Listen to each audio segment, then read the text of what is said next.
지금 전 세계가 발칵 뒤집혔습니다. 30년간 120억 달러를 쏟아부은 레이저 무기 개발, 미국은 결국 포기했습니다. 비가 오면 출력이 40% 아래로 떨어지는 물리학의 벽을 끝내 넘지 못했기 때문입니다. 한국이 핵을 뛰어넘는 무기를 개발했다고? 웃기지 마십시오. 펜타곤 분석관은 코웃음 쳤습니다. 그런데 불과 48시간 뒤 서울 상공에서 벌어진 일은 미국을 완전히 침묵시켰습니다. 북한이 급습한 드론 5대가 단 12초 만에 전멸했죠. 더 충격적인 사실은 그 다음이었습니다. 요격 1회당 비용 약 2,000원, 미국 돈으로 1달러 50센트, 부품 국산화율 96.4%, 그 어느 나라의 허락도 어떤 기술 이전도 필요 없는 전 세계 유일의 완전 독자 기술이었습니다. 이 사실이 전 세계에 드러나자 미국 방산 대기업 엘사 주가가 급락했고 유럽 주요 방산업체들은 긴급 비공개 회의를 소집했습니다. 40년 동안 기술 통제에 손발이 묶여있던 나라. 대한민국은 어떻게 세계 최강국조차 넘지 못한 벽을 넘어섰을까요? 지금부터 그 충격적인 사건의 전말을 공개합니다. 시작하기 전 구독과 좋아요, 그리고 대한민국 화이팅 댓글로 한국을 응원해주세요. 전쟁이 바뀌었습니다. 미사일이 아닙니다. 탱크도 아니죠. 500달러짜리 드론대가 항공모함을 침몰시키는 시대가 온 겁니다. 저는 마이클 앤더슨, MIT 물리학 박사 출신이고 펜타곤 국방기술평가국에서 18년간 모든 전쟁 시나리오를 숫자로 분석해왔습니다. 감정은 배제하고 오직 데이터만 믿는 게 제 철학이었죠. 그런 제가 처음으로 답을 찾지 못했습니다. 드론 50대를 막으려면 미사일 50발이 필요한데 그 비용이 1억 달러입니다. 근데 드론은 100대, 200대, 끝없이 밀려오죠. 수학적으로 패배가 확정된 전쟁이었습니다. 그때 정보국에서 이상한 첩보가 올라왔습니다. 극동의 어느 동맹국이 드론 한 대당 2,000원에 격추하는 기술을 실전 배치했다고요. 저는 웃고 말았습니다. 말도 안 되는 숫자였으니까요. 그날은 2024년 11월 셋째 주. 목요일 펜타곤 지하 3층 워룸에서 레드 플래그 시뮬레이션이 진행되던 날이었습니다. 레드 플래그가 뭐냐면 미군의 최정예 전력을 가상의 적과 붙여보는 모의 전쟁입니다. 이번 상대는 중국이었고 시나리오는 단순했죠. 대만 해협에서 칠함대가 중국 본토의 공격을 막아내는 것이었습니다. 저는 맨 뒷줄에 앉아서 상황을 지켜보고 있었습니다. 제 옆에는 해군 제독 3명이 커피를 홀짝이며 여유로운 표정을 짓고 있었죠. 당연히 이길 거라고 모두가 믿고 있었으니까요. 칠함대라면 충분합니다. 이지스함 12척에 항공모함 2척, 거기에 잠수함 6척까지. 태평양의 절대 방패라 불리는 전력이었죠. 시뮬레이션이 시작되자 중국 측 공격이 들어왔습니다. 처음엔 미사일인 줄 알았습니다. 그런데 아니었죠. 화면에 뜬 건 작은 점 수백 개였습니다. 드론이었습니다. 정확히 말하면 자폭 드론, 한 대당 가격이 고작 500달러인 장난감 수준의 물건들이었죠. 이지스함의 대응이 시작됐습니다. SM-6 미사일이 발사됐고 한 발당 200만 달러짜리 최첨단 요격 미사일이 정확히 드론을 명중시켰습니다. 완벽했죠. 처음엔 말입니다. 문제는 숫자였습니다. SM-6 미사일은 함정당 96발이 한계입니다. 수직 발사관의 물리적 공간이 그게 전부니까요. 그런데 날아온 드론은 500대였습니다. 그것도 첫 번째 물결만요. 96발을 전부 소진하고 나니 404대가 하늘에 남았습니다. 재장전이요? 바다 한가운데서는 불가능합니다. 미사일을 다 쓴 이지스함은 그냥 움직이는 철덩어리가 되는 겁니다. 저는 계산기를 두드렸습니다. 드론 500대를 격추하는 데 드는 비용 10억 달러. 반면 드론 500대를 생산하는 비용은 고작 25만 달러였습니다. 4,000대 1이라는 소리죠. 우리가 한 달러를 쓸 때 적은 0.00025달러만 쓰면 된다는 뜻입니다. 이게 뭘 의미하는지 아십니까? 전쟁이 길어질수록 파산하는 건 우리 쪽이라는 겁니다. 화면 속 상황이 급변하기 시작했습니다. 미사일이 바닥난 이지스함을 향해 드론대가 몰려들었고 벌컨포가 작동했습니다. 분당 4,500발을 쏟아내는 근접 방어체계가 불을 뿜었죠. 드론 10대, 20대가 허공에서 터져나갔습니다. 하지만 30대가 그 화망을 뚫고 들어왔습니다. 레이더 안테나에 박히고 함교에 충돌했죠. 눈이 먼 이지스함은 더 이상 이지스함이 아니었습니다. 칠함대 기함이 전투 불능 판정을 받는 데 걸린 시간 고작 8분이었습니다. 저는 숨을 멈췄습니다. 시뮬레이션이라는 건 압니다. 가상이라는 것도 알죠. 하지만 숫자는 거짓말을 하지 않습니다. 이 시나리오가 현실이 되는 순간 우리 병사 8,000명이 태평양에 수장된다는 뜻이었습니다. 회의실이 난장판이 됐습니다. 해군 제독들이 벌떡 일어나서 예산을 늘려야 한다고 소리쳤습니다. 이지스함을 더 만들고 미사일을 더 사고 병력을 증강하자고 목소리를 높였죠. 저는 가만히 앉아서 그 광경을 지켜봤습니다. 한숨이 나왔습니다. 이 사람들이 숫자를 못 읽는 건지 일부러 안 읽는 건지 알 수가 없었습니다. 저는 손을 들었습니다. 제독님, 이건 예산 문제가 아닙니다. 회의실이 조용해졌고 모든 시선이 제게 쏠렸습니다. 저는 계속했죠. 200만 달러 대 500달러. 우리는 지금 가성비라는 수학 공식에서 진 겁니다. 예산을 2배로 늘려봤자 소용없습니다. 적은 4배를 만들면 그만이니까요. 불편한 침묵이 흘렀습니다. 제독 한 명이 저를 노려보며 물었습니다. 그럼 대안이 뭔가, 분석관. 저는 입을 다물 수밖에 없었습니다. 대안이 없었으니까요. 적어도 그 순간 제 머릿속에는 아무것도 떠오르지 않았습니다. 바로 그때 회의실 문이 열렸습니다. 정보국 소속 요원 한 명이 들어왔고 그는 아무 말 없이 테이블 위로 서류 봉투 하나를 던졌습니다. 봉투 겉면에는 빨간 글씨로 기밀, 동맹국 정보라고 찍혀 있었죠. 봉투를 열어보니 사진 몇 장과 보고서가 들어있었습니다. 보고서 제목이 눈에 들어왔죠. ROK 블락원 실전 배치 현황. ROK, 대한민국이었습니다. 정보국 요원이 입을 열었습니다. 한국이 레이저 대공 무기를 실전 배치했습니다. 드론 격추 비용이 발당 2,000원, 미국 돈으로 $1 50센트라고 합니다. 회의실이 웅성거렸습니다. 저는 코웃음을 쳤죠. 레이저라고요? 비가 오면 어쩔 겁니까? 습도가 높으면 빔이 산란되는 거 모르십니까?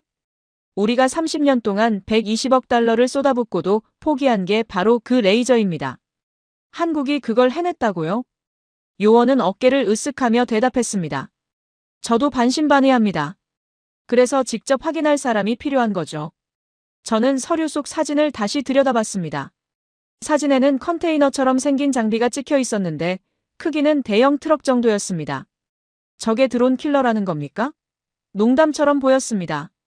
하지만 숫자 하나가 머릿속에서 떠나지 않았습니다. 만약 이게 사실이라면 게임 체인저입니다.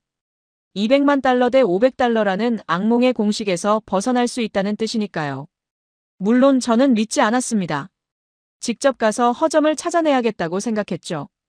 한국이 과대포장을 하고 있다는 걸 증명해서 보고서로 제출하면 그만이었습니다. 저는 다시 손을 들었습니다. 제가 가겠습니다. 직접 확인하고 오죠. 그 레이저인지 뭔지가 왜 사기인지 증명해드리겠습니다.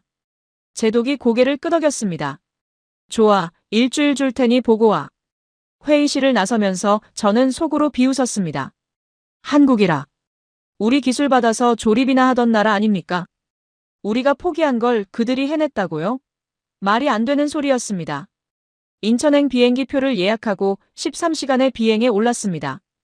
기내에서 한국방산 관련 자료를 읽었는데 읽으면 읽을수록 확신이 생겼습니다. 이건 분명히 과장된 홍보일 거라고요. 작은 나라의 허세라고요. 비행기가 인천공항에 착륙할 때까지 저는 그렇게 믿고 있었습니다. 인천공항에 내리자마자 안내원이 저를 맞이했습니다. 국방부 소속이라고 했는데 영어가 유창했죠. 차가 준비되어 있으니 창원으로 바로 이동하자고 했습니다. 서울이 아니라 창원이라니 의외였습니다. 저는 당연히 서울 어딘가에 있는 번듯한 연구소로 갈 줄 알았거든요.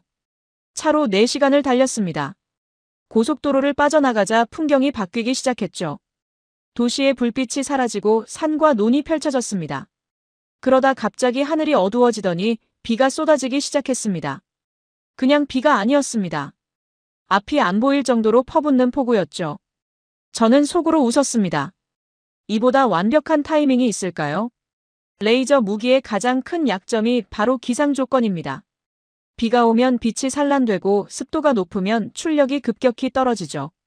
오늘 같은 날씨에 테스트를 하면 그들의 허세가 바로 드러날 겁니다.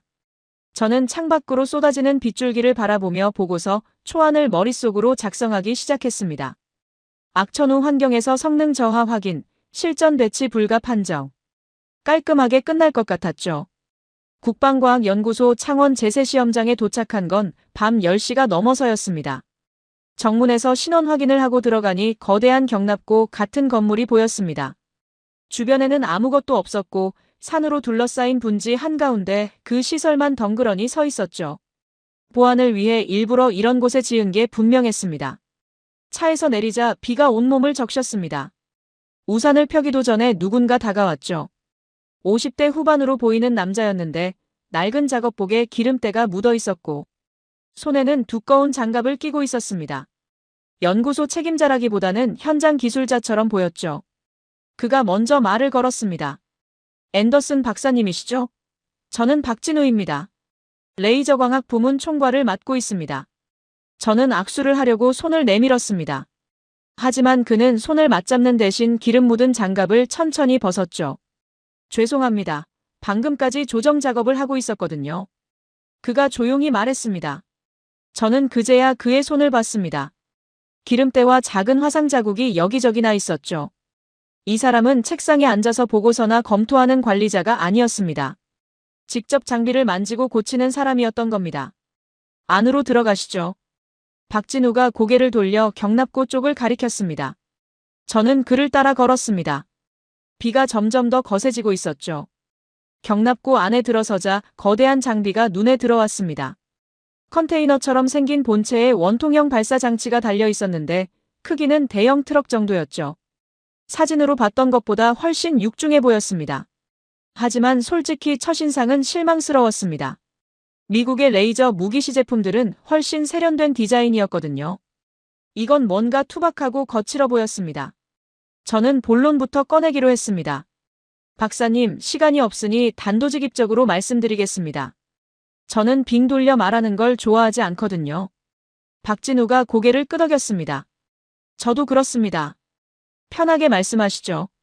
저는 창밖으로 쏟아지는 비를 가리켰습니다. 레이저는 비가 오면 빛이 산란됩니다.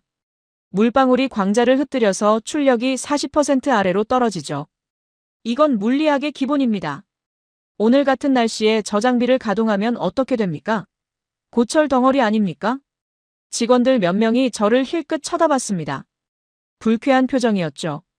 하지만 박진우는 웃지도 화내지도 않았습니다. 그저 조용히 저를 바라보더니 한마디 했습니다. 직접 보시겠습니까? 그가 손짓을 하자 기술진이 움직이기 시작했습니다. 경납고 천장이 열리면서 빗줄기가 쏟아져 들어왔고 레이저 장비의 발사구가 천천히 하늘을 향해 올라갔죠. 저는 어이가 없었습니다. 진짜로 이 폭우 속에서 테스트를 하겠다는 겁니까? 모니터 앞으로 오시죠. 박진우가 저를 통제실로 안내했습니다. 화면에는 복잡한 그래프와 수치들이 떠 있었는데 대기 습도, 강수량, 풍속, 온도 같은 환경 데이터였습니다. 그리고 그 옆에 적응형 광학 보정 시스템이라는 글자가 보였죠. 저는 그 글자를 보는 순간 눈이 커졌습니다. 적응형 광학이요? 그건 천문대 망원경에 쓰는 기술 아닙니까? 박진우가 고개를 끄덕였습니다. 맞습니다. 대기의 흔들림 때문에 별빛이 왜곡되는 걸 실시간으로 보정하는 기술이죠. 우리는 그걸 무기에 적용했습니다. 저는 이해가 되지 않았습니다. 원리는 알지만 그건 고정된 망원경에서나 가능한 이야기입니다. 움직이는 표적을 향해 쏘는 무기에 적용하려면 계산량이 천문학적으로 늘어납니다. 미국에서도 이론적으로만 연구하다가 포기한 분야였죠. 박진우가 화면을 가리켰습니다. 여기 보이시는 게 실시간 대기 분석입니다. 빗방울의 크기, 밀도, 낙하 속도를 초당 10,000번씩 계산합니다. 그리고 레이저 빔의 파면을 역으로 왜곡시켜서 빗방울을 통과한 시점에 정확한 초점이 맺히도록 조정하죠. 잠깐만요. 빔을 역으로 왜곡시킨다고요? 그러려면 빗방울 하나하나의 위치를 예측해야 하는데 그게 가능합니까? 박진우가 처음으로 미소를 지었습니다. 예측하는 게 아닙니다. 빗방울 사이의 공간을 찾는 겁니다. 빗줄기가 아무리 촘촘해 보여도 실제로는 빈 공간이 훨씬 많거든요. 우리 시스템은 그 틈을 실시간으로 계산해서 빔의 경로를 조정합니다. 저는 할 말을 잃었습니다. 이론적으로는 가능한 이야기였지만 실제로 구현하려면 엄청난 처리 속도가 필요합니다. 그리고 또 하나 레이저 빔 자체에 문제가 있었죠. 출력은 어떻게 유지합니까? 제가 물었습니다. 단일 레이저로는 아무리 보정을 해도 대기 손실을 극복할 수 없습니다. 특히 이런 폭우에서는요. 박진우가 고개를 끄덕였습니다. 좋은 지적입니다. 그래서 우리는 단일 레이저를 쓰지 않습니다. 그가 화면을 전환했습니다. 새로운 도면이 나타났는데 여러 개의 광섬유가 하나로 모이는 구조였죠. 파장 결합 기술이라는 제목이 붙어 있었습니다. 박진우가 설명을 이었습니다. 여러 개의 광섬유 레이저를 서로 다른 파장으로 작동시킵니다. 각각의 레이저는 출력이 낮지만 이걸 하나의 빔으로 결합하면 고출력을 만들어낼 수 있죠. 파장이 다르기 때문에 서로 간섭하지 않고 결합 효율은 92% 이상입니다. 저는 그 숫자에 놀랐습니다. 92%요? 미국에서 실험할 때는 70%도 못 넘겼는데. 박진우가 대답했습니다. 우리도 처음엔 그랬습니다. 70% 벽에서 3년을 막혔죠. 그런데 결국 넘었습니다. 어떻게 넘었는지 아십니까? 저는 고개를 저었습니다. 그의 목소리가 낮아졌습니다. 매일 밤 실험하고 실패하고 다시 조립하고 그걸 1000번쯤 반복하니까 어느 날 갑자기 됐습니다. 당신들이 이론적으로만 가능하다고 했던 그 공식을 우리는 7년 동안 납땜하며 풀었습니다. 저는 아무 말도 할 수 없었습니다. 그의 손에 있던 화상 자국들이 떠올랐죠. 저 흉터 하나하나가 실패의 기록이었던 겁니다. 박진우가 창밖을 바라봤습니다. 폭우는 여전히 거세게 내리고 있었죠. 앤더슨 박사님, 우리는 빗방울을 피하는 게 아닙니다. 빗방울 사이로 길을 내는 겁니다. 그가 조용히 말했습니다. 저는 그 말을 듣는 순간 등골이 서늘해지는 걸 느꼈습니다. 이 사람들은 진짜였습니다. 허세가 아니었죠. 미국이 돈이 없어서 포기한 게 아니었습니다. 방법을 못 찾아서 포기한 거였는데 이 작은 나라의 과학자들이 그 방법을 찾아낸 겁니다. 박진우가 저를 돌아봤습니다. 내일 아침에 실사격 테스트가 있습니다. 직접 보시면 더 확실히 아시게 될 겁니다. 오늘은 푹 쉬시죠. 다음 날 아침 저는 해가 뜨기도 전에 눈을 떴습니다. 사실 제대로 잠을 자지 못했죠. 밤새 박진우가 했던 말들이 머릿속을 맴돌았거든요. 빗방울 사이로 길을 낸다. 7년 동안 납땜하며 공식을 풀었다. 과학자의 언어라기보다는 장인의 언어 같았습니다. 미국에서는 들어본 적 없는 방식이었죠. 아침 7시에 숙소 앞으로 차가 왔습니다. 어젯밤의 폭우는 그쳤지만 하늘은 여전히 흐렸고 공기는 축축하게 젖어 있었죠. 차를 타고 15분쯤 달리자 넓은 공터가 나타났습니다. 실사격 테스트장이었습니다. 한쪽에는 어젯밤 봤던 레이저 장비가 설치되어 있었고 반대편에는 컨테이너 여러 개가 늘어서 있었죠. 박진우가 저를 맞이했습니다. 어젯밤과 달리 깔끔한 작업복을 입고 있었지만 손에는 여전히 두꺼운 장갑을 끼고 있었죠. 잘 주무셨습니까? 그가 물었고 저는 솔직하게 대답했습니다. 아니요, 한숨도 못 잤습니다. 박진우가 피식 웃었습니다. 저도 처음 이 장비가 작동하는 걸 봤을 때 며칠을 못 잤습니다. 믿기지 않았거든요. 저는 테스트장을 둘러봤습니다. 기술진 대여섯 명이 장비 주변에서 마지막 점검을 하고 있었고 조금 떨어진 곳에 관람석 비슷한 구조물이 세워져 있었죠. 관람석이라고 해봤자 철제 의자 몇 개가 전부였지만 위치상 테스트 전 과정을 한눈에 볼 수 있게 배치되어 있었습니다. 저쪽 컨테이너에 뭐가 있습니까? 제가 물었습니다. 오늘의 표적입니다. 박진우가 대답했죠. 드론 50대가 준비되어 있습니다. 50대요? 저는 눈썹을 치켜 올렸습니다. 한꺼번에 다 날립니까? 네, 동시에 이륙해서 불규칙 패턴으로 접근합니다. 박진우가 고개를 끄덕였습니다. 실전과 최대한 비슷한 조건으로 테스트하는 겁니다. 저는 잠시 생각에 잠겼습니다. 드론 50대를 동시에 상대한다는 건 쉬운 일이 아닙니다. 미국의 최신 방공 시스템도 이런 규모의 스웜 공격에는 취약하거든요. 표적이 많아지면 추적 시스템의 과부하가 걸리고 요격 우선순위를 정하는데 시간이 걸리죠. 그 사이에 몇 대는 반드시 뚫고 들어옵니다. 이건 수학적으로 피할 수 없는 문제였습니다. 박진우가 저를 관람석으로 안내했습니다. 의자에 앉으니 정면으로 레이저 장비가 보였고 왼쪽으로는 드론이 대기 중인 컨테이너가 보였죠. 그리고 제 앞에는 소형 모니터가 설치되어 있었는데 화면에는 레이더 영상과 각종 수치들이 실시간으로 표시되고 있었습니다. 저는 주머니를 뒤졌습니다. 귀마개를 찾고 있었죠. 레이저 무기라고 해도 고출력 장비가 작동하면 엄청난 소음이 납니다. 냉각 시스템 돌아가는 소리, 발전기 소리, 표적이 폭발하는 소리까지. 미국에서 레이저 무기 테스트를 참관했을 때는 귀마개 없이는 견딜 수가 없었거든요. 박진우가 제 행동을 보더니 말했습니다. 귀마개는 필요 없습니다. 저는 의아한 표정을 지었죠. 왜요? 출력이 낮습니까? 그가 고개를 저었습니다. 출력은 충분합니다만 소리가 안 납니다. 직접 보시면 알게 될 겁니다. 저는 반신반의하면서 귀마개를 다시 주머니에 넣었습니다. 소리가 안 나는 무기라니 무슨 뜻인지 이해가 되지 않았죠. 테스트 준비가 완료됐다는 신호가 울렸습니다. 박진우가 무전기로 뭔가 지시를 내렸고 잠시 후 컨테이너 문이 열리면서 드론들이 하나둘씩 이륙하기 시작했습니다. 쿼드콥터 형태의 소형 드론이었는데 크기는 어른 손바닥 2개를 합친 정도였죠. 작지만 빠르고 기동성이 뛰어난 기종이었습니다. 드론들이 하늘로 올라가면서 이상한 소리를 냈습니다. 앵무새가 지저귀는 것 같은 고주파음이었죠. 박진우가 설명했습니다. 음향 교란 장치입니다. 실제 전장에서 적 드론들이 사용하는 기술을 재현한 거죠. 소리로 아군의 음향 탐지 시스템을 혼란시키는 겁니다. 50대의 드론이 전부 이륙했습니다. 하늘에서 불규칙하게 움직이는 검은 점들이 마치 벌떼처럼 보였죠. 처음에는 흩어져 있다가 점점 대열을 바꾸면서 레이저 장비 쪽으로 접근하기 시작했습니다. 지그재그로 원을 그리며 급상승과 급하강을 반복하면서요.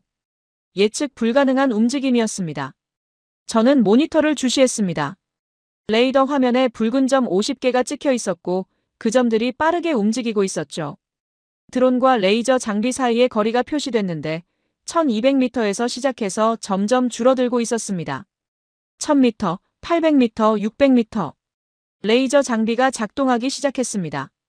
저는 긴장하며 몸을 앞으로 기울였죠. 그런데 이상했습니다. 아무 소리도 들리지 않았거든요. 냉각 시스템이 돌아가는 웅웅거림도 발전기의 굉음도 없었습니다. 그냥 조용했죠. 틱하는 작은 소리가 들렸습니다. 마치 볼펜 뚜껑을 누르는 것 같은 소리였죠. 저는 눈을 들어 하늘을 봤습니다. 드론 한 대가 떨어지고 있었습니다. 폭발한 게 아니었습니다. 그냥 힘없이 추락하는 것처럼 보였죠. 마치 기절한 새처럼요. 소리가 연속으로 들렸고 드론 2대가 더 떨어졌습니다. 저는 모니터를 확인했죠. 붉은 점 3개가 사라져 있었습니다. 하지만 나머지 47개는 여전히 접근 중이었고 거리는 400m까지 좁혀져 있었습니다. 그리고 소리가 빨라졌습니다. 볼펜을 연타하는 것 같았죠. 하늘에서 드론들이 우수수 떨어지기 시작했습니다. 폭발도 없고 불꽃도 없었습니다. 날개가 녹거나 동체가 뒤틀리면서 그냥 툭툭 떨어졌죠. 어떤 건 프로펠러만 멈춘 채 빙글빙글 돌면서 추락했고 어떤 건 연기 한 줄 피우면서 곤두박질 쳤습니다. 저는 입을 다물 수가 없었습니다. 이건 전쟁이 아니라 청소처럼 보였거든요. 드론들이 저항 한번 못하고 떨어지는 광경은 묘하게 비현실적이었습니다. 너무 조용하고 너무 깔끔했죠. 모니터의 붉은 점들이 하나씩 사라져갔습니다. 40개, 30개, 20개. 드론들은 여전히 불규칙하게 움직이면서 돌파를 시도했지만 레이저는 한 대도 놓치지 않았습니다. 마치 거대한 보이지 않는 손이 하늘에서 벌레를 하나씩 잡아 떨어뜨리는 것 같았죠. 마지막 드론이 땅에 떨어졌을 때 저는 시계를 확인했습니다. 3분 20초였습니다. 드론 50대가 전멸하는 데 걸린 시간이 고작 그것밖에 안 됐던 겁니다. 테스트장에 정적이 흘렀습니다. 기술진들 사이에서 박수가 터져나왔지만 저는 박수를 칠 수가 없었습니다. 손에 땀이 흥건하게 차 있었거든요. 이게 뭐지? 머릿속에서 그 말이 계속 맴돌았습니다. 박진우가 제 옆으로 다가왔습니다. 어떠십니까? 저는 한참 동안 아무 말도 못하다가 겨우 입을 열었습니다. 소리가 왜 이렇게 작습니까? 폭발이 없어서인가요? 박진우가 고개를 끄덕였습니다. 레이저는 표적을 터뜨리는 게 아닙니다. 태우는 거죠. 700도 이상의 고열로 드론의 제어보드나 배터리를 순간적으로 파괴합니다. 폭발할 이유가 없습니다. 저는 다시 물었습니다. 저 불규칙한 움직임을 어떻게 다 추적합니까? AI가 따라잡기엔 너무 빠른 것 같은데. 자동 표적 획득 시스템입니다. 박진우가 설명했죠. ATR이라고 부릅니다. 화면에 찍힌 물체가 새인지 드론인지 0.05초 만에 구별합니다. 그리고 드론으로 판단되면 가장 취약한 부위를 자동으로 조준하죠. 엔진이든 센서든 배터리든 가장 빨리 무력화할 수 있는 곳을 찾아냅니다. 저는 고개를 절레절레 저었습니다. 그건 이론적으로 알겠습니다. 하지만 50대를 동시에 상대하면 발열 문제가 생기지 않습니까? 레이저는 연속 발사하면 과열돼서 성능이 급격히 떨어지는데. 박진우가 처음으로 자랑스러운 표정을 지었습니다.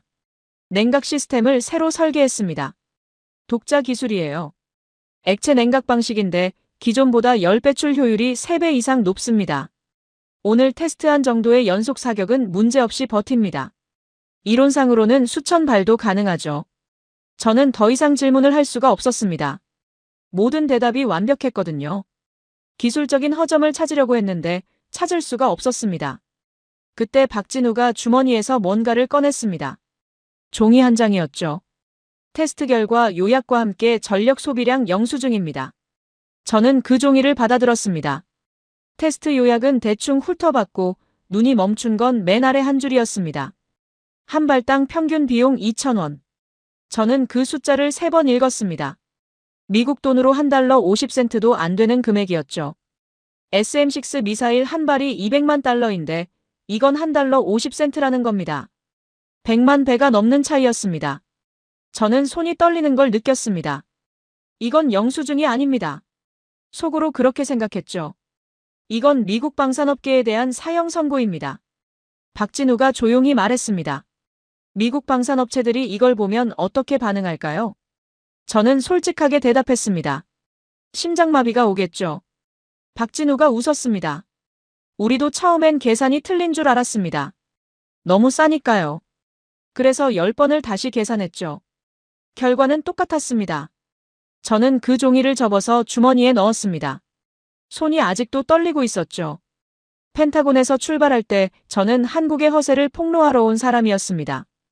그런데 지금 제 주머니에는 미국의 방공체계 전체를 뒤흔들 수 있는 숫자가 들어 있었습니다. 이 숫자가 세상에 알려지면 모든 게 바뀔 겁니다. 테스트가 끝나고 박진우가 저를 다른 곳으로 안내했습니다. 연구소 본관 옥상이었죠. 옥상 한쪽에 누군가 서 있었습니다. 뒷모습만 봐도 군인 출신이라는 게 느껴졌죠. 어깨가 딱 벌어지고 허리가 곧게 펴진 평생 자세 교정을 받은 사람 특유의 실루엣이었습니다. 박진우가 그에게 다가가며 말했습니다. 소장님, 앤더슨 박사님 모셔왔습니다. 그가 돌아섰습니다.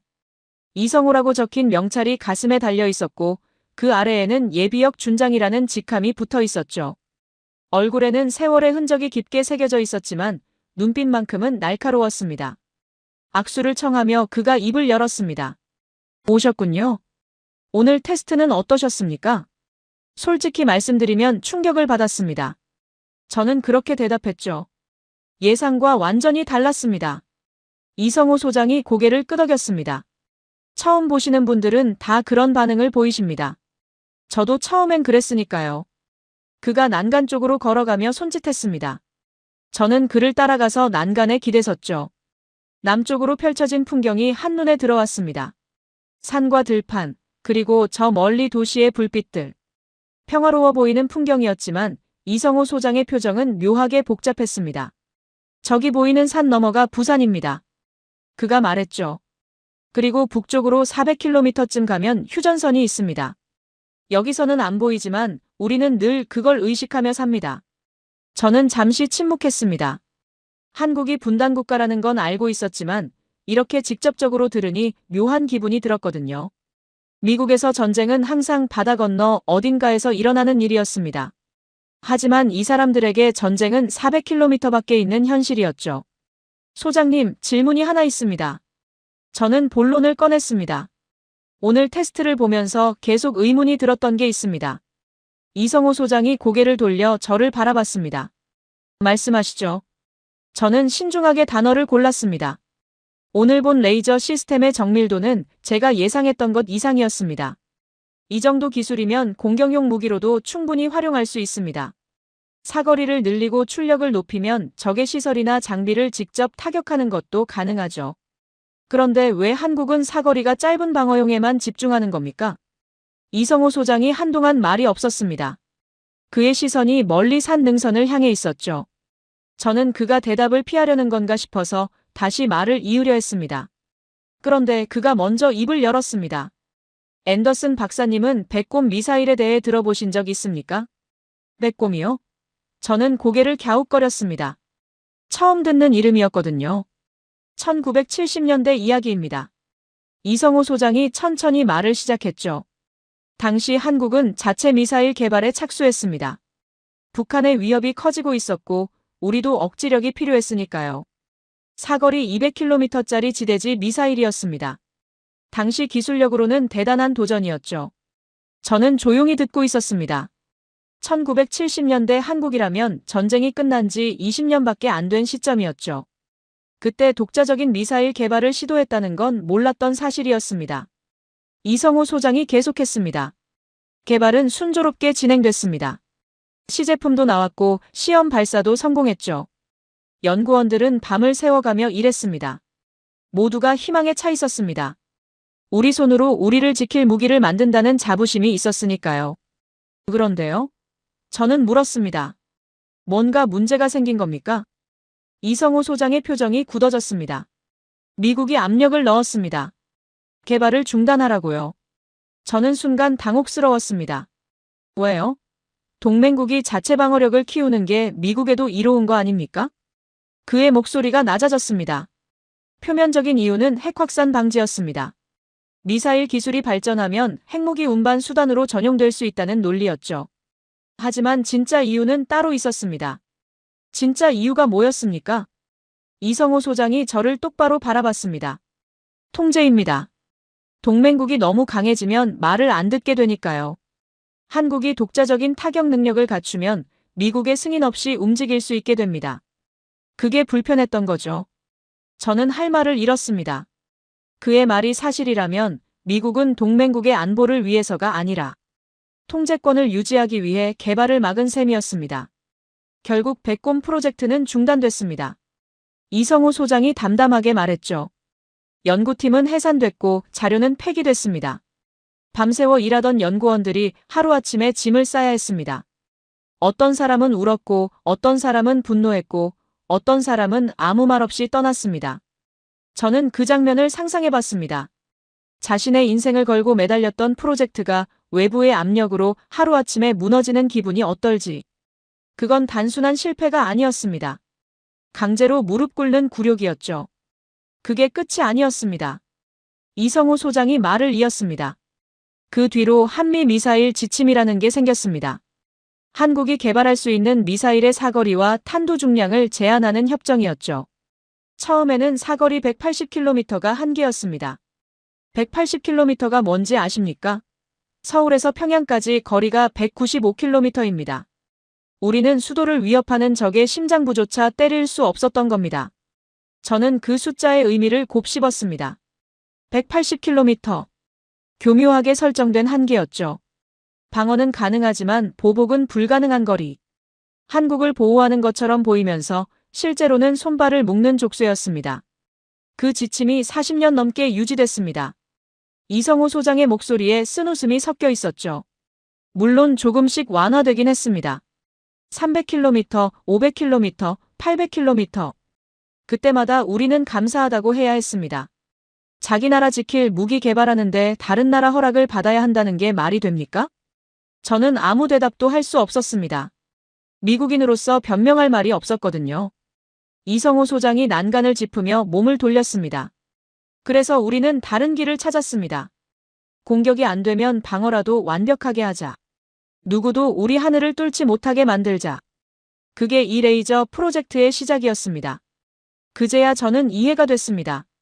왜 한국이 방어 기술에 집착하는지, 왜 이렇게까지 완벽을 추구하는지. 이건 단순한 기술 개발이 아니었습니다. 40년간 묶여있던 족쇄에 대한 대답이었던 거죠. 이성호 소장이 덧붙였습니다. 그리고 하나 더 있습니다. 부품 국산화율이 얼마인지 아십니까? 저는 고개를 저었습니다. 96.4%입니다. 그가 대답했죠. 나사 하나, 볼트 하나까지 우리가 직접 만듭니다. 왜 그런지 아십니까? 저는 대답을 기다렸습니다. 미국의 수출 통제 때문입니다. 이성호 소장의 목소리가 단단해졌습니다. ITAR이라고 들어보셨죠? 미국산 부품이 하나라도 들어가면 그 무기는 미국의 승인 없이 수출할 수 없습니다. 심지어 우리 마음대로 개량하는 것도 제한됩니다. 그래서 우리는 처음부터 미국 부품을 빼기로 했습니다. 시간이 3배로 걸리고 비용이 2배로 들어도 우리 손으로 다 만들기로 한 겁니다. 저는 그 집요함에 할 말을 잃었습니다. 96.4%라는 숫자가 의미하는 건 단순한 기술 자립이 아니었습니다. 다시는 누구의 허락도 받지 않겠다는 선언이었죠. 이성호 소장이 하늘을 올려다봤습니다. 앤더슨 박사님, 이 레이저는 우리의 기술이 아닙니다. 무슨 말씀이십니까? 저는 의아해서 물었죠.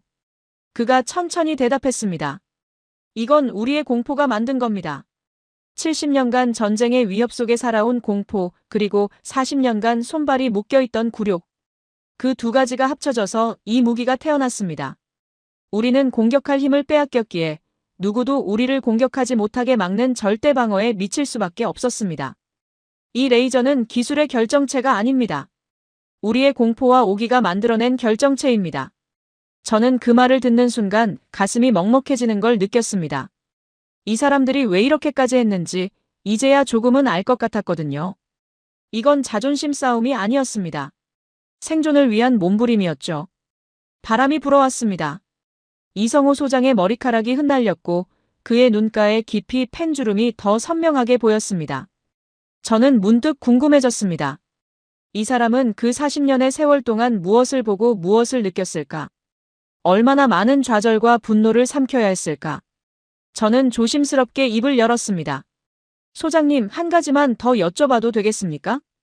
이성호 소장이 고개를 끄덕였습니다. 이 기술이 완성됐을 때 어떤 기분이셨습니까? 그가 잠시 침묵했습니다. 그리고 입꼬리가 미세하게 올라갔죠. 울었습니다. 혼자 화장실에 들어가서 한참을 울었습니다. 창피하지만요. 저는 아무 말도 하지 않았습니다. 그냥 그와 함께 남쪽 하늘을 바라봤죠.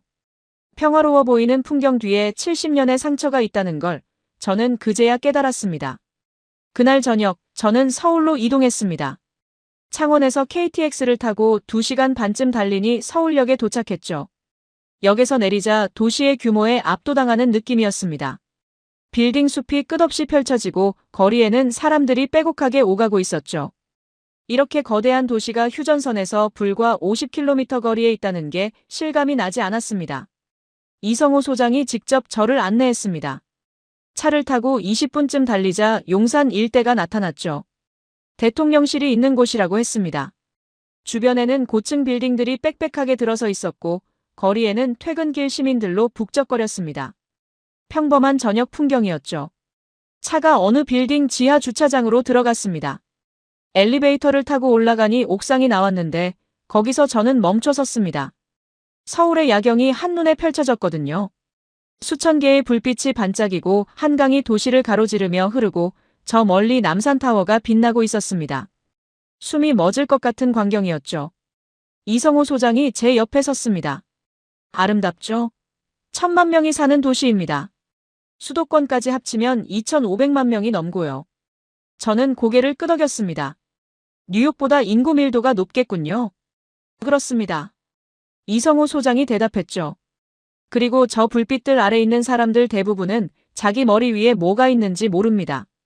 그가 손짓하자 옥상 한쪽에 있던 컨테이너 문이 열렸습니다. 안에는 창원에서 봤던 것과 같은 레이저 장비가 설치되어 있었죠.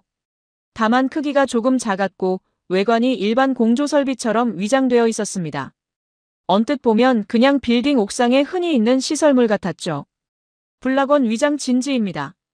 이성호 소장이 설명했습니다. 서울 시내에 여러 곳이 배치되어 있습니다. 시민들은 모르죠. 알 필요도 없고요. 저는 야경을 다시 바라봤습니다. 저 아래에서 스마트폰을 보며 걷는 사람들, 카페에서 커피를 마시는 연인들, 퇴근 버스를 기다리는 직장인들. 그들 중 누구도 자기 머리 위에 레이저 방어 시스템이 있다는 걸 모르고 있었습니다. 그리고 아마 영원히 모르는 게 나을 거라는 생각이 들었죠. 이성호 소장이 태블릿을 꺼내 화면을 보여줬습니다. 시뮬레이션 결과입니다. 이걸 보시면 왜 레이저가 도심 방공에 적합한지 이해하실 겁니다. 화면에는 두 가지 시나리오가 나란히 표시되어 있었습니다. 왼쪽은 기존 방공 시스템인 벌컨포로 드론을 요격하는 경우였고, 오른쪽은 레이저로 요격하는 경우였죠. 벌컨포 시뮬레이션이 재생됐습니다. 드론 한 대가 도심 상공으로 접근하자 벌컨포가 불을 뿜었죠. 분당 4,500발의 총탄이 하늘로 쏟아졌고, 드론은 산산조각이 났습니다. 성공적인 요격처럼 보였죠. 하지만 문제는 그 다음이었습니다. 화면에 붉은 점들이 나타나기 시작했거든요. 낙탄 예상 지점이었습니다. 저는 숫자를 확인하고 경악했습니다. 드론 한 대를 잡는데 평균 200발의 총탄이 소모됐고, 그중 199발은 드론을 맞추지 못하고 어딘가로 떨어졌습니다. 시뮬레이션에서 붉은 점들은 아파트 단지 위로, 도로 위로, 학교 운동장 위로 흩어져 있었죠. 예상 민간 피해자 수가 화면 하단에 떴습니다. 최소 12명, 최대 47명. 레이저 시뮬레이션은 완전히 달랐습니다. 같은 드론이 같은 경로로 접근했고 레이저가 발사됐죠. 눈에 보이지 않는 빔이 드론의 배터리를 태웠고 드론은 힘없이 추락했습니다. 화면에 표시된 민간 피해자 수는 0이었죠. 이성호 소장이 말했습니다. 레이저는 표적에만 에너지를 전달하고 소멸합니다. 낙탄이 없습니다. 파편도 없고요. 도심 한복판에서 적을 요격하면서 시민 한 명도 다치게 하지 않을 수 있는 유일한 방법입니다. 저는 고개를 끄덕였습니다. 기술적으로는 이해가 됐지만 다른 의문이 떠올랐죠. 하지만 도심 환경에서는 추적이 어렵지 않습니까? 빌딩 사이로 드론이 날아다니면 레이더 신호가 난반사되고 시야가 차단되는 구간도 많을 텐데요. 이성호 소장이 고개를 끄덕였습니다. 좋은 지적입니다. 그래서 우리는 레이더만으로 추적하지 않습니다. 그가 화면을 전환했죠. EOTS, 전자광학 추적 장비입니다. 적외선과 가시광선을 동시에 사용해서 표적을 추적합니다. 빌딩 숲 사이에서도 드론의 열 신호를 놓치지 않죠. 화면에 실제 추적 영상이 재생됐습니다. 서울 도심 상공을 날아다니는 드론이 빌딩 사이로 숨었다가 나타나기를 반복했지만 EOTS는 단 한순간도 표적을 놓치지 않았죠. 마치 눈에 보이지 않는 실로 연결된 것처럼 드론이 어디로 가든 추적 장치가 정확하게 따라붙었습니다. 저는 그 영상을 보면서 생각에 잠겼습니다. 세계 어느 나라도 수도 한복판에 이런 방어 체계를 구축할 생각을 못했죠. 대부분의 국가는 수도를 방어하기 위해 외곽에 방공망을 구축합니다. 도심에서 무기를 쏘면 민간 피해가 불가피하니까요. 하지만 한국은 달랐습니다. 시민의 머리 위로 총알을 쏘지 않고 적을 막아내는 방법을 찾아낸 겁니다. 바람이 불어왔고 서울의 불빛들이 반짝였습니다. 저 아래 사람들은 오늘도 평범한 하루를 보내고 있겠죠. 그들이 모르는 사이에 보이지 않는 방패가 그들의 하늘을 지키고 있었습니다. 서울에서 사흘을 더 보낸 뒤 저는 워싱턴으로 돌아왔습니다. 비행기 안에서 보고서 초안을 작성했죠. 사실대로 썼습니다. 블락원의 기술적 완성도, 악천후에서의 성능, 경이로운 비용 효율까지. 숫자는 거짓말을 하지 않으니까요. 저는 데이터를 신뢰하는 사람이고 데이터가 말해주는 결론을 왜곡할 생각은 없었습니다. 문제는 그 보고서가 유출됐다는 겁니다. 펜타곤에 제출하기도 전에 누군가 초안을 빼돌렸죠. 어떻게 그런 일이 가능한지 저도 모릅니다. 하지만 워싱턴에서는 비밀이란 게 없다는 걸 그때 깨달았습니다. 특히 방산업계의 이익에 영향을 미치는 정보라면요. 귀국한 다음 날 저녁 전화가 한 통 왔습니다. 모르는 번호였는데 받자마자 익숙한 목소리가 들렸죠. 마이클, 오랜만이야. 저녁같이 하지. 그게 부탁이 아니라 통보라는 건 말투만 들어도 알 수 있었습니다.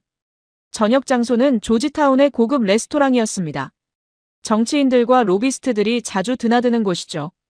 저는 예약된 개인실로 안내받았고 거기서 두 사람이 저를 기다리고 있었습니다. 엘사의 부사장 해리슨과 아사의 전략 담당 임원 콜먼이었죠. 미국 방산업계의 거물들이었습니다. 해리슨이 먼저 입을 열었습니다. 한국 출장 잘 다녀왔나? 그의 미소는 따뜻해 보였지만 눈빛은 차가웠죠. 저는 자리에 앉으며 대답했습니다. 네, 흥미로운 경험이었습니다. 콜먼이 와인을 따르며 끼어들었습니다. 우리도 자네 보고서를 봤어. 아주 흥미롭더군. 저는 경계심을 느꼈지만 내색하지 않았습니다. 사실을 적은 것뿐입니다. 현장에서 직접 확인한 데이터죠. 해리슨의 표정이 굳어졌습니다. 그 데이터가 문제야, 마이클. 자네 그 숫자가 뭘 의미하는지 알아?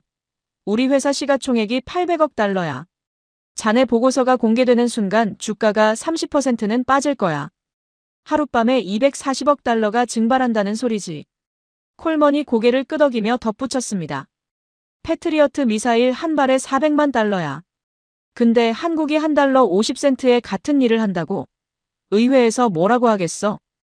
우리한테 수백억 달러를 쏟아부은 게 사기였냐고 난리가 나겠지. 계약이 취소되고 공장이 문을 닫고 수만 명이 일자리를 잃을 거야. 저는 담담하게 대답했습니다. 그건 당신들 회사 문제 아닙니까? 저는 사실을 보고하는 게 임무입니다. 해리슨이 테이블 위로 몸을 기울였습니다. 그의 눈이 가늘어졌죠. 마이클, 자네 아내 이름이 캐서린이지. MIT 의대 부속병원에서 일한다며. 연구비 지원이 어디서 나오는지 알아? 우리 재단이야. 그리고 자네 아들 데니얼, 프린스턴 3학년이지. 등록금 비싸던데. 장학금 심사위원 중에 내 친구가 있어. 저는 순간 숨이 막혔습니다. 이건 단순한 협박이 아니었습니다. 제 가족을 건드리겠다는 선전포고였죠. 콜먼이 부드러운 목소리로 말했습니다. 자네 경력도 생각해봐. 펜타곤에서 18년이잖아. 다음 인사에서 국장 자리 물망에 올랐다며. 우리가 밀어주면 확정이야. 근데 적을 만들면 글쎄, 민간 컨설팅 회사에서 일자리 찾기도 쉽지 않을걸? 해리슨이 손가락으로 테이블을 톡톡 두드렸습니다. 간단해. 보고서에서 숫자 몇 개만 바꾸면 돼. 2,000원은 빼고 대신 악천후 성능 미검증이라고 써. 한국 시스템은 기존 방공망의 보조수단 정도라고 결론 내리면 끝이야. 자네 손가락 몇 번 놀리는 거잖아. 저는 와인잔을 들어 한 모금 마셨습니다. 손이 떨리는 걸 들키고 싶지 않았거든요. 솔직히 무서웠습니다. 18년간 쌓아온 경력, 아내의 연구실, 아들의 미래. 그 모든 게 이자들 손에 달려있다는 게 현실로 느껴졌죠.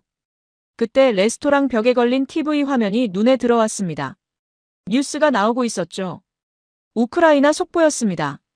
화면에는 폭격당한 변전소가 비치고 있었고 그 앞에서 아이들이 담요를 뒤집어 쓴 채 떨고 있었습니다. 영하 15도의 날씨에 난방이 끊긴 거죠. 러시아 드론이 민간 시설을 타격했다는 자막이 흘러갔습니다. 저는 그 화면을 멍하니 바라봤습니다. 얼어붙은 손으로 서로를 끌어안고 있는 아이들. 저들을 지켜줄 방패가 있었다면 어땠을까? 한국의 레이저가 저 드론들을 막아줬다면 저 아이들은 따뜻한 집에서 잠들 수 있었을 텐데. 문득 박진우의 손이 떠올랐습니다. 기름때와 화상 자국이 가득했던 그 손. 7년 동안 납땜하며 공식을 풀었다던 그 말. 그리고 이성호 소장의 눈가에 맺혔던 눈물. 혼자 화장실에서 울었다던 그 고백. 저는 주머니에 손을 넣었습니다. 손끝에 종이 한 장이 만져졌죠. 박진우가 줬던 영수증이었습니다. 구겨지고 접힌 자국이 선명한 그 종이를 꺼내서 테이블 위에 펼쳤습니다. 해리슨이 눈살을 찌푸렸습니다. 그게 뭔가? 저는 그를 똑바로 바라보며 대답했습니다. 2,000원짜리 영수증입니다. 당신들은 주가를 지키려고 하지만 이걸 만든 사람들은 나라를 지키려고 했습니다. 그 차이를 아십니까? 해리슨의 얼굴이 붉어졌습니다. 지금 뭔 소리를 하는 거야? 저는 자리에서 일어났습니다. 제가 본 건 허세가 아니었습니다. 40년간 손발이 묶인 채로 그래도 포기하지 않고 밤새워 납땜하던 사람들이 만든 진짜 기술이었습니다. 그걸 주가 때문에 묻으라고요? 저는 못합니다. 콜먼이 냉랭하게 말했습니다. 후회하게 될 거야, 마이클. 저는 돌아보지 않고 개인실을 나왔습니다. 레스토랑을 빠져나와 찬바람을 맞으며 거리를 걸었죠. 주머니 속 영수증이 계속 손에 잡혔습니다. 그 숫자가 머릿속에서 떠나지 않았습니다. 그리고 그 숫자를 만들어낸 사람들의 얼굴도요. 그 일이 일어난 건 보고서 제출 기한을 하루 앞둔 날이었습니다. 2024년 10월 26일 크리스마스 다음 날이었죠. 저는 펜타곤 사무실에서 밤을 새우고 있었습니다. 해리슨과 콜먼의 협박이 머릿속을 맴돌았지만 저는 보고서를 수정하지 않기로 결심한 상태였죠. 숫자를 조작하는 순간 저는 더 이상 분석관이 아니라 그냥 그들의 하수인이 되는 거니까요. 새벽 4시쯤이었습니다. 사무실 전화가 울렸죠. 이 시간에 걸려오는 전화는 좋은 소식일 리가 없었습니다. 수화기를 들자 긴급 상황실로 오라는 지시가 떨어졌죠. 한반도에서 뭔가 터졌다는 겁니다. 지하 상황실로 내려가니 이미 여러 명의 장교들이 모여 있었습니다. 대형 스크린에는 한반도 지도가 떠 있었고 군사분계선 부근에서 붉은 점 5개가 남쪽으로 이동하고 있었죠. 북한 무인기 5대가 휴전선을 넘어 서울 방향으로 침투 중이라는 설명이 이어졌습니다. 저는 긴장하며 화면을 주시했습니다. 2022년에도 비슷한 일이 있었죠. 그때 북한 드론이 서울 상공까지 침투했는데 한국군은 제대로 대응하지 못했습니다. 전투기와 헬기를 출격시켰지만 격추에 실패했고 드론은 유유히 청와대 인근까지 날아갔다가 돌아갔죠. 한국 국민들 사이에서 큰 충격과 분노가 일었던 사건이었습니다. 옆에 있던 공군 대령이 중얼거렸습니다.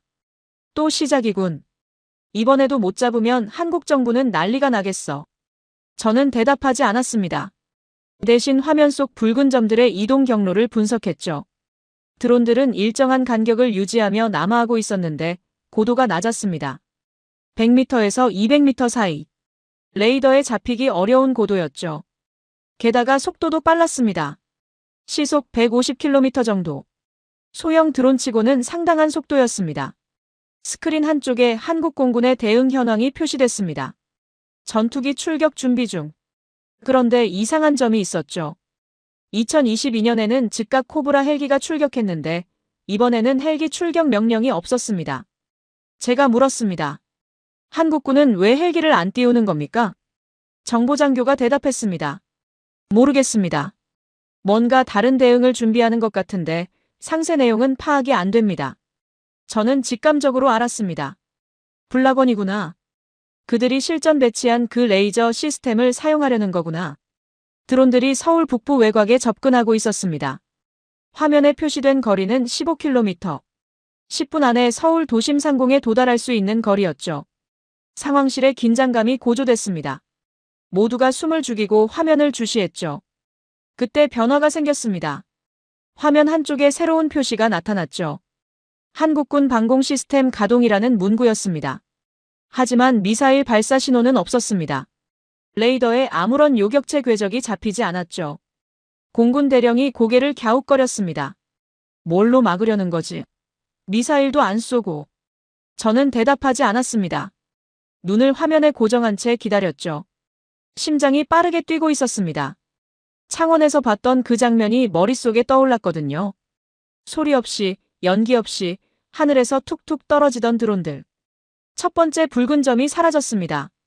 폭발 신호도 없고 잔해 낙하 경로도 표시되지 않았죠. 그냥 화면에서 지워지듯 사라진 겁니다.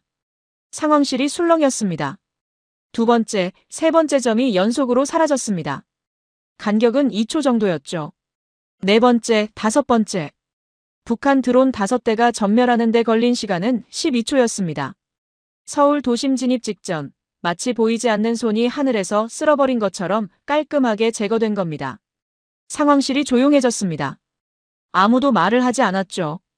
방금 일어난 일을 이해하지 못하는 표정들이었습니다. 미사일도 발사되지 않았는데 드론이 사라졌다. 폭발도 없었는데 격추됐다. 상식적으로 설명이 안 되는 상황이었으니까요. 정보장교가 한국 측 통신을 중계했습니다. 격추 확인. 5대 전부 무력화. 낙탄 없음. 민간 피해 없음.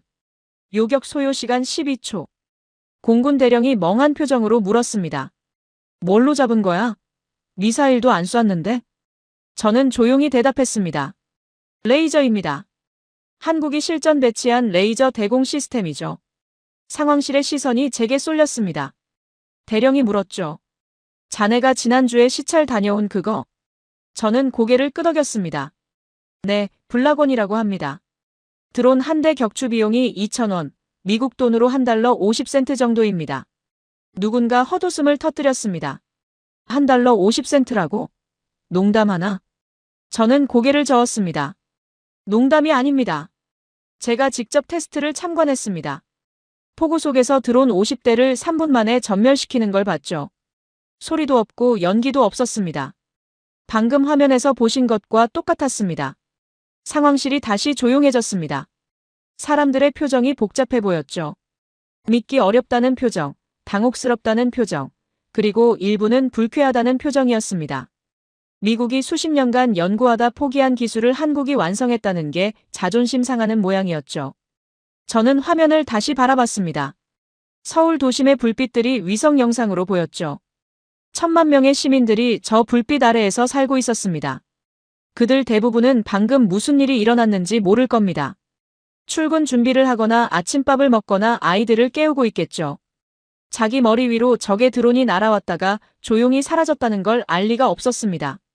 그게 바로 한국이 원했던 거라는 걸 저는 알았습니다. 시민들이 모르는 사이에 평범한 일상이 계속되는 동안 보이지 않는 방패가 그들을 지켜주는 것. 폭발음도 파편도 없이 그냥 조용히 위협을 제거하는 것. 이성호 소장이 말했던 침묵의 수호자가 바로 이런 뜻이었구나 싶었죠. 장성 한 명이 제게 다가왔습니다. 보고서는 다 작성했나?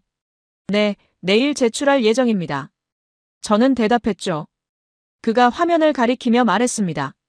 방금 본 내용도 추가해야겠군. 실전 검증까지 됐으니.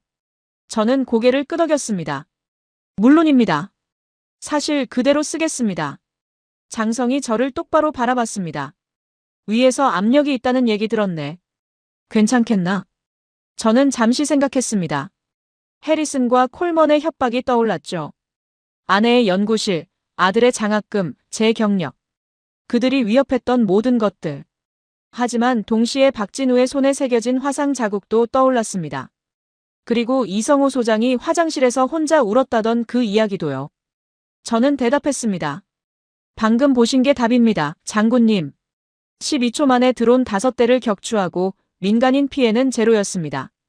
이게 진실인데 제가 뭘 숨기겠습니까? 장성이 고개를 끄덕였습니다.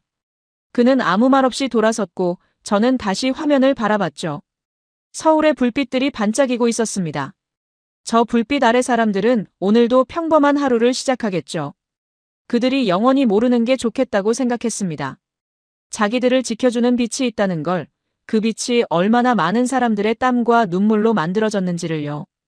저는 사무실로 돌아가서 보고서를 열었습니다. 마지막 페이지에 오늘 새벽의 실전 기록을 추가했죠. 그리고 결론 부분을 다시 썼습니다. 제가 처음 한국에 갔을 때는 그들의 허세를 폭로하려고 했습니다. 하지만 지금 저는 다른 결론을 내려야 했죠. 저는 타이핑했습니다. 대한민국의 레이저 대공 시스템 블라거는 현존하는 가장 비용 효율적인 방공 솔루션이다. 미국은 이 기술을 경쟁자가 아닌 미래의 표준으로 인식해야 한다. 일주일 뒤 저는 다시 인천공항에 있었습니다. 이번에는 떠나는 쪽이었죠. 보고서는 이미 펜타곤에 제출한 상태였고 워싱턴에서는 난리가 나고 있었습니다. 해리슨과 콜먼이 저를 매장하려고 온갖 수단을 동원하고 있다는 소식도 들렸죠. 하지만 이상하게도 두렵지 않았습니다. 제가 쓴 건 진실이었으니까요. 출국장 로비에서 익숙한 얼굴들이 보였습니다. 박진우 수석과 이성호 소장이 배웅을 나와 있었죠. 두 사람 모두 편한 차림이었는데 연구소에서 봤던 것과는 다른 분위기였습니다. 긴장이 풀린 표정이랄까요? 박진우가 먼저 다가왔습니다. 보고서 잘 읽었습니다. 그가 말했죠. 솔직히 놀랐습니다. 미국 분석관이 저렇게까지 써줄 줄은 몰랐거든요. 저는 어깨를 으쓱했습니다. 사실을 썼을 뿐입니다. 숫자는 거짓말을 안 하니까요. 이성호 소장이 웃으며 말했습니다. 그 숫자 때문에 워싱턴이 뒤집혔다면서요? 방산업체들이 로비를 엄청나게 하고 있다고 들었는데. 저는 고개를 끄덕였습니다. 네, 저를 해고하려는 움직임도 있습니다. 하지만 상관없습니다.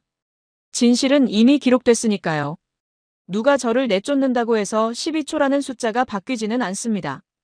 박진우가 주머니에서 태블릿을 꺼냈습니다. 앤더슨 박사님, 떠나시기 전에 하나만 보여드릴 게 있습니다. 원래는 기밀인데 소장님이 허락하셨습니다. 저는 태블릿 화면을 들여다봤습니다. 설계 도면이 떠 있었는데 블라건과는 다른 형태였죠. 차량 위에 탑재된 레이저 시스템이었습니다. 화면 상단에 블락2 개발 계획이라는 제목이 붙어 있었습니다. 박진우가 설명했습니다. 차세대 시스템입니다. 출력이 100kW로 올라갑니다. 블락원의 2배죠. 이 정도면 드론뿐만 아니라 박격 포탄도 요격할 수 있습니다. 심지어 적어도 미사일까지도요. 저는 숫자를 확인하며 물었습니다. 이동하면서 사격이 가능합니까? 네. 박진우가 고개를 끄덕였죠. 차량이 시속 60km로 달리면서도 표적을 추적하고 요격할 수 있습니다. 기동성과 화력을 동시에 확보하는 겁니다. 저는 할 말을 잃었습니다.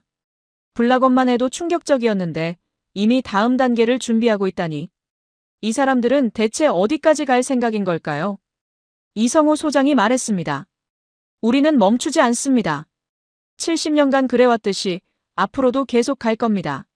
누가 막아도 누가 방해해도요.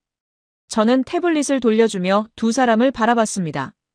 처음 한국에 왔을 때 저는 이 나라를 하청업체 정도로 생각했습니다. 미국 기술을 받아서 조립하는 나라, 우리가 시키는 대로 따라오는 나라. 얼마나 오만했는지 모르겠습니다. 박진우가 손을 내밀었습니다. 또 오십시오.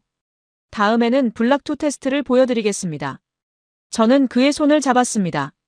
기름때와 화상 자국이 남아있는 그 손을. 꼭 오겠습니다. 저는 대답했죠. 이성호 소장과도 악수를 나눴습니다. 그가 말했습니다. 앤더슨 박사님, 한 가지만 기억해 주십시오. 우리는 전쟁을 원하지 않습니다.